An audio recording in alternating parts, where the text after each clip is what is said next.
Olá, irmãos, muito boa tarde a todos. Quero saudar com a graça, a paz do nosso Deus e quero realmente agradecer a oportunidade que Deus nos tem dado, ainda que desta forma, de ouvirmos, de meditarmos, de pensarmos, refletirmos na palavra do nosso Deus. Acreditamos que Deus fala, que Deus continua a falar e que Deus, na sua misericórdia, mesmo nestes tempos difíceis, tem algo para cada um de nós. E então eu gostava de vos convidar a todos vocês que têm Bíblia, e também vai passar aí, a ler a palavra do Senhor no Evangelho de Mateus, capítulo 14. Mateus, capítulo 14, a começar no versículo 22. Mateus, capítulo 14 e versículo 22. Então vamos ler a palavra do Senhor, acompanhando-a, meditando nela, e diz assim: E logo ordenou Jesus que os seus discípulos entrassem no barco e fossem adiante para a outra banda, enquanto despedia a multidão. E despedida a multidão, subiu ao monte para orar à parte. E chegada já à tarde, estava ali só. E o barco estava já no meio do mar, açoitado pelas ondas, porque o vento era contrário. Mas à quarta vigília da noite, dirigiu-se Jesus para eles, caminhando por cima do mar. E os discípulos, vendo caminhar sobre o mar, assustaram-se, dizendo: É um fantasma! E gritaram com medo. Jesus, porém, lhes falou logo, dizendo: Tende bom ânimo, sou eu, não temais. E respondendo Pedro, disse: Senhor, se és tu, manda-me ter contigo por cima das águas. E ele disse: Vem. E Pedro, descendo do barco, andou sobre as águas para ir ter com Jesus. Mas sentindo o vento forte, teve medo. E começando a ir para o fundo, clamou, dizendo: Senhor, salva-me! E logo Jesus, estendendo a mão, segurou e disse-lhe: Homem de pequena fé, por que duvidaste? E quando subiram para o barco, acalmou o vento. Então aproximaram-se os que estavam no barco e adoraram-no, dizendo: És verdadeiramente o Filho de Deus. Vamos ter mais uma palavra de oração. Nosso Deus e nosso Pai, nós te agradecemos, Senhor, pela tua preciosa palavra. Te agradecemos porque tu és o nosso Salvador, és o nosso Senhor, és o nosso Deus.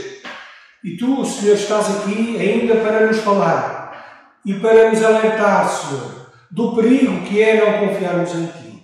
E, Senhor, nestes tempos conturbados de tempestade, de luta, de ventos contrários, que tu venhas falar pelo teu precioso Espírito Santo e que venhas alertar-nos, Senhor, para confiarmos mais em ti, Senhor. Nós oramos agradecidos desde já, no glorioso e no poderoso nome do Senhor Jesus Cristo. Amém. Gostava de dar um pouco de contexto desta passagem, muito rapidamente. Dois acontecimentos marcantes antecederam esta passagem. Foi a morte de João Batista e também a multiplicação dos pães e dos peixes, a primeira multiplicação. João Batista, nós sabemos que foi o precursor de Jesus. Ele foi aquele que, num certo sentido, abriu a porta para Jesus entrar. Segundo o Senhor Jesus Cristo, o próprio Senhor Jesus Cristo, o João Batista foi o homem, foi o profeta, o maior profeta nascido de mulher. E este João Batista, ele foi preso. Porquê é que ele foi preso? Ele foi preso por denunciar o casamento ilícito de Herodes Antipas com Herodias, estando o marido de Herodias, o Filipe, ainda vivo. E então João Batista, porque denunciou este casamento ilícito, ele foi preso. Entretanto, a filha de Herodias, a Salomé, num banquete que o Herodes realizou, ela fez lá uma grande dança e agradou tanto ao rei e aos convidados que o Herodes disse-lhe: Pede o que quiseres que eu te darei. E então Salomé disse que queria a cabeça de João Batista. E Herodes Antipas, então, porque tinha prometido dar-lhe tudo, mandou assassinar, assim, o grande profeta João Batista. E no seguimento disto, quando chegou aos ouvidos de Jesus que isto tinha acontecido, Jesus ficou muito triste com este facto e retirou-se para o deserto. E quando Jesus se retirou para o deserto, uma grande multidão o acompanhou. E lá Jesus fez grandes sinais e maravilhas, muitos milagres, curou a muitos e também fez a primeira multiplicação dos pães e peixes. O relato bíblico, nesta mesma passagem, no capítulo 14 de Mateus, diz que cerca de 5.000 homens, só os homens, foram alimentados com aquele grande milagre, fora as mulheres e as crianças. E no final deste dia, Jesus disse aos seus discípulos para atravessarem o mar da Galileia, também chamado Lago de Genezaré. Na realidade, era um grande lago, mas por ser um grande lago, eles consideravam como um mar. E tendo despedida a multidão, Jesus foi orar no monte. Jesus foi orar no monte, enquanto os discípulos atravessavam o mar da Galileia, este grande lago. E diz o versículo 22 que Jesus, entretanto, foi orar. E Jesus sabia perfeitamente aquilo que estava para acontecer. Jesus, como Deus que é e era, sabia perfeitamente as aflições que os discípulos estavam prestes a enfrentar. E isto deixa-me dizer que a vida cristã nem sempre é um mar tranquilo, é um mar de rosas, como nós costumamos dizer. Muito pelo contrário, a vida cristã tem dificuldades, tem aflições, tem lutas, envolve dor, sofrimento, e realmente estas coisas acontecem segundo o propósito do Senhor. Nada do que sucede ao crente acontece por acaso. E então no versículo 23, Jesus diz que despedida a multidão subiu ao monte para orar à parte. E chegada já à tarde estava ali só. Sabemos que Jesus tinha tido um dia bastante extenuante, bastante cansativo. Mas é interessante notar que mesmo assim o relato bíblico revela que ele orou durante várias horas. Porque só na quarta vigília da noite, que significa cerca das 3 horas da manhã, da madrugada, e ele realmente é que se dirigiu aos seus discípulos. Então ele orou várias horas. E é interessante este ensinamento para cada um de nós. Jesus cansado como homem, Jesus atribulado com a morte do seu grande amigo João Batista, não deixou de valorizar o tempo de oração, de comunhão com o Pai. E nestes dias cansativos e tristes que nós temos enfrentado, como é que está a tua vida de oração? Como é que vai a tua vida de oração? Importa buscarmos o Senhor. Martinho Lutero disse uma frase muito conhecida que serve também de exemplo para a nossa vida. Ele disse que atualmente estou tão ocupado que não posso passar pelo menos 4 horas por dia na presença de Deus. Martinho Lutero estava tão ocupado que pelo menos 4 horas precisava orar. Eu não sei se todos nós oramos 4 horas por dia, mas esta realidade de nós, mesmo cansados, mesmo atribulados, mesmo em aflição, dedicarmos tempo em comunhão ao Senhor é fundamental para a nossa vida e jornada cristã. Hoje, a Igreja continua no mar, de uma forma simbólica, obviamente, e continua a remar. Continua a lutar contra ventos contrários, continua a lutar contra ventos e marés, com muitas provas, com muitos desafios no dia de hoje. Mas Jesus, sabemos, também continua no monte a orar por nós. Jesus está no céu, e é isto que diz a palavra de Deus lá em Romanos, que é o nosso intercessor, e Ele continua a orar pela sua Igreja. Ele está a orar por ti, está a orar por mim. Então podemos contar com esta oração do Senhor Jesus Cristo. Voltando para o nosso texto, vemos que o barco já estava de um lado para o outro, balançava de um lado para o outro. Realmente ele estava açoitado por um grande temporal, diz o versículo 24, e que realmente eles já estavam a ficar cansados. E o registro de Marcos também diz isto, que estavam cansados de remar. E lembremos disto, que só fica cansado quem rema. Só fica cansado quem trabalha. E remar contra ventos e marés ainda cansa mais. Mas não estamos sozinhos nessa luta. Porque Marcos capítulo 6, versículo 48, diz que Jesus, por volta das 3 horas da madrugada, no início da 4ª vigília da noite, ele viu os problemas que estavam a acontecer com os seus discípulos. Diz assim: e Jesus, vendo que se fatigavam a remar, porque o vento lhes era contrário, perto da 4ª vigília da noite, aproximou-se deles andando sobre o mar e queria passar adiante deles. Era confortante saber, queridos irmãos e irmãs, que Jesus não só viu e vê os nossos problemas, as nossas aflições, as nossas lutas, mas Jesus não fica indiferente e Ele vem ao nosso encontro. Muitas vezes Ele socorre-nos nas nossas angústias e nas nossas lutas. E isto traz-nos paz, traz-nos confiança nele. E a forma como Jesus foi até eles foi realmente impressionante. Foi de facto extraordinário e até foi surpreendente. Porquê? Porque Jesus podia ter tomado um barco e outro barco e ter-se dirigido aos seus discípulos. Ou podia até, inclusive, ter aparecido lá, junto do barco. Mas não. Jesus tinha lições importantes para ensinar, particularmente ao apóstolo Pedro. E então, caminhando sobre o mar, Jesus aproxima-se do barco. Diz aqui que realmente ele foi andando, caminhando por cima do mar, no versículo 25. Jesus é Deus. Jesus é Senhor. Ele tem poder sobre a natureza. Aliás, Mateus 28, 18 diz que é-me dado todo o poder no céu e na terra. Tudo foi criado por Jesus e para Jesus. Ele é antes de todas as coisas e sobre todas as coisas. E todas as coisas subsistem por Jesus. Então esta demonstração de poder não foi uma demonstração vaidosa, nem foi um ato exibicionista do Senhor Jesus Cristo. Muito pelo contrário. Jesus queria ensinar, aliá-lo aos apóstolos e também a nós, que quer nos ensinar esta tarde. Em primeiro lugar, eu gostava de referir que a reação ao milagre da parte dos discípulos foi um pouco estranha. Porque Jesus, aproximando-se do barco, eles ficaram atemorizados e disseram o quê? É um fantasma. É um fantasma. Está lá no versículo 26. O medo excessivo perante o desconhecido pode gerar crendice e superstição.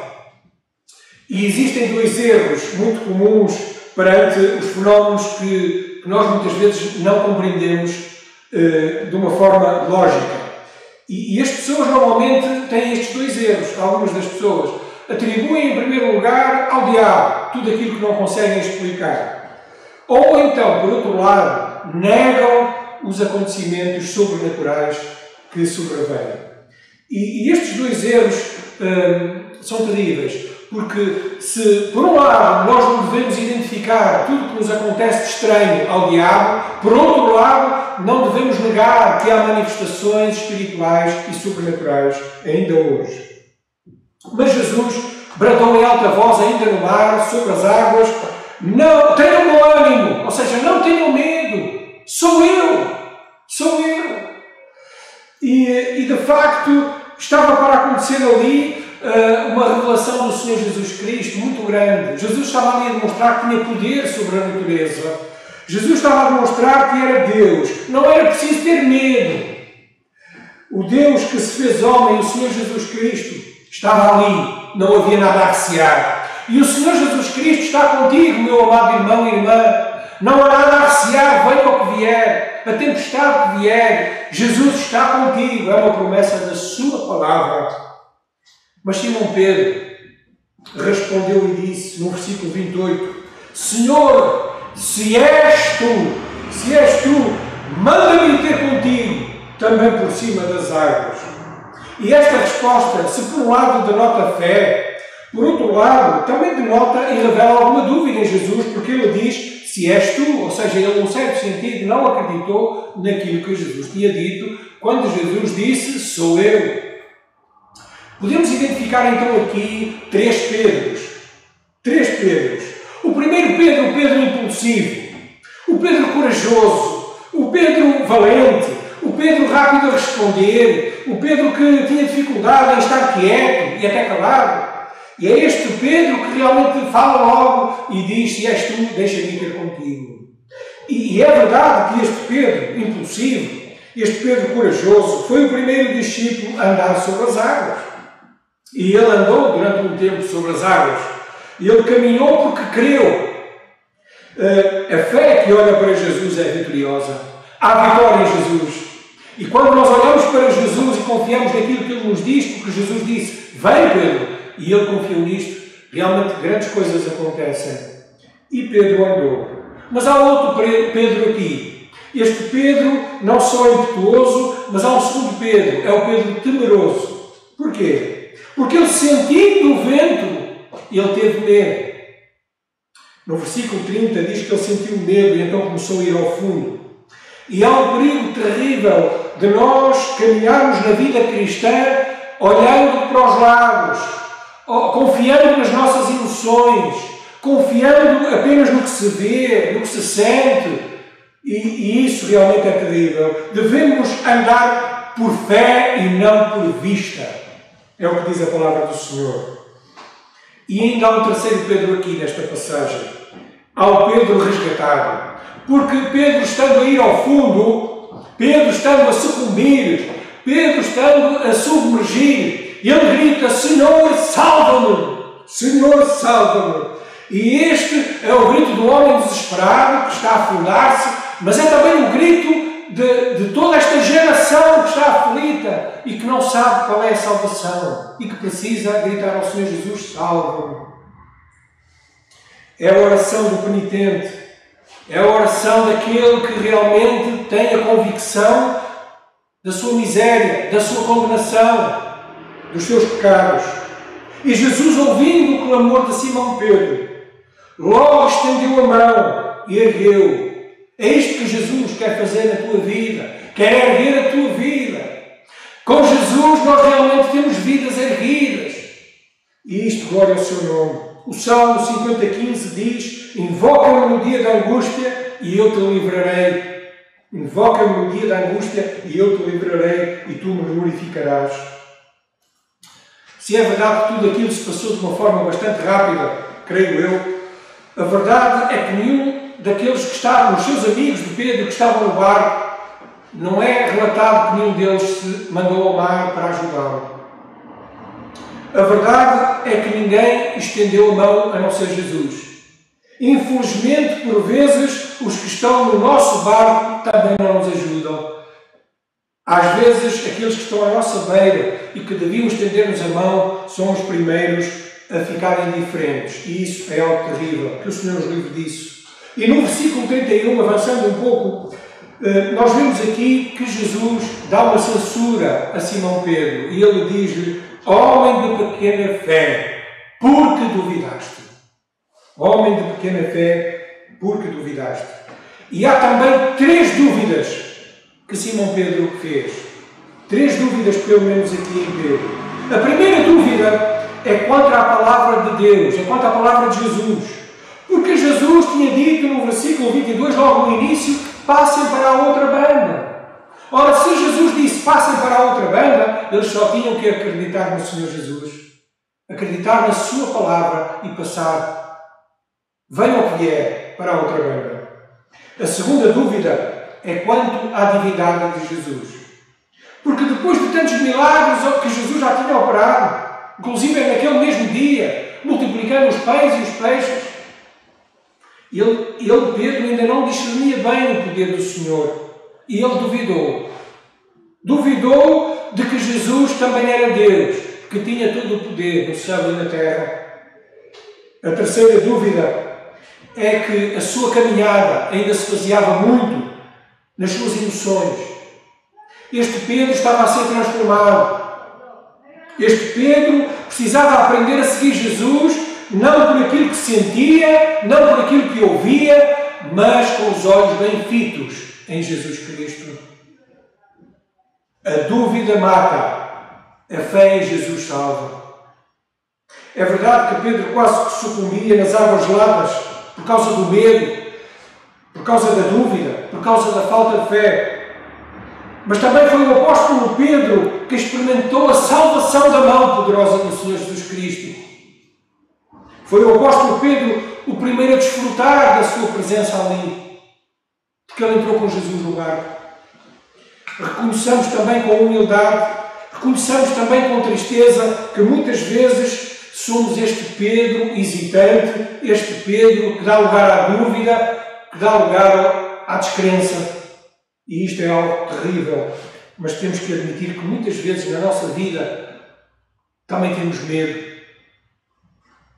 Quando chegaram ao barco, Jesus fez mais uma coisa tremenda. No versículo 32 diz que ele acalmou o vento e o mar parece que ficou calmo. Os discípulos ficaram tão maravilhados com tudo aquilo que tinha acontecido que prostraram-se diante dele e adoraram-no e disseram: És verdadeiramente o Filho de Deus. És verdadeiramente o Filho de Deus. No original, esta expressão faz alusão à divindade de Jesus, ou seja, ele é o Messias, ele é Cristo, ele é o Salvador, ele é Deus. Obviamente que esta história termina conforme tinha que terminar, porque o fim já estava dado desde o início. E o versículo final, o 34, que nós não lemos, mas vamos ler agora, diz que, tendo passado para a outra banda, chegaram à terra de Genezaré. Obviamente que eles chegaram à outra banda. Obviamente que aquilo que Jesus tinha dito para eles passarem para a outra banda se cumpriu. Porque a palavra de Deus cumpre-se sempre. Independentemente das pandemias, independentemente dos ventos fortes, independentemente da oposição, independentemente seja do que for da política ou o que seja, a palavra de Deus sempre se cumpre. Vale a pena confiar em Cristo. Cristo é a única segurança para chegarmos à outra banda. E aqui estamos a falar do céu. Sem Cristo é impossível chegar à outra banda de uma forma serena e tranquila.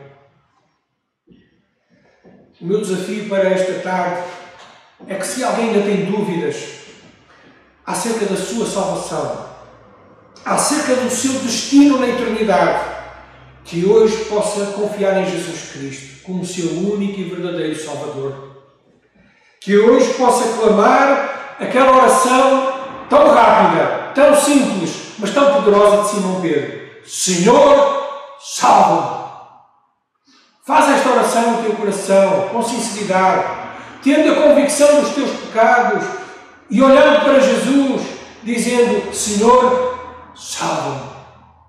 Perdoa os meus pecados, Senhor, salva-me. O grande pregador e escritor Sproul, que faleceu em 2017, tem uma frase muito interessante. Ele disse: há duas maneiras de morrer. Podemos morrer com fé ou podemos morrer em nossos pecados. Há apenas duas maneiras de morrer. Ou morremos pela morte natural com fé, ou morremos nos nossos pecados. A minha oração é para que tu morras, mas com fé. Para que tu não tenhas dúvidas quanto ao teu destino na eternidade. Para que tu confies neste Jesus que tem todo o poder no céu e na terra. Confia nele. A dúvida mata. A fé em Jesus salva. E em vez de olharmos, nós crentes, para os nossos problemas, em vez de olharmos para nós próprios, ou em vez de olharmos para aquilo que está fora, para os ventos fortes, para as vozes que nos derrotam, que nos destroem, para as tantas coisas que nos querem pôr para baixo, olhemos para Jesus, o autor e consumador da nossa fé. Olhemos para aquele que nos resgatou. Olhemos para aquele que nos dá a vitória. Em Jesus nós temos a conquista e o triunfo final. Que Deus vos possa abençoar. Amém.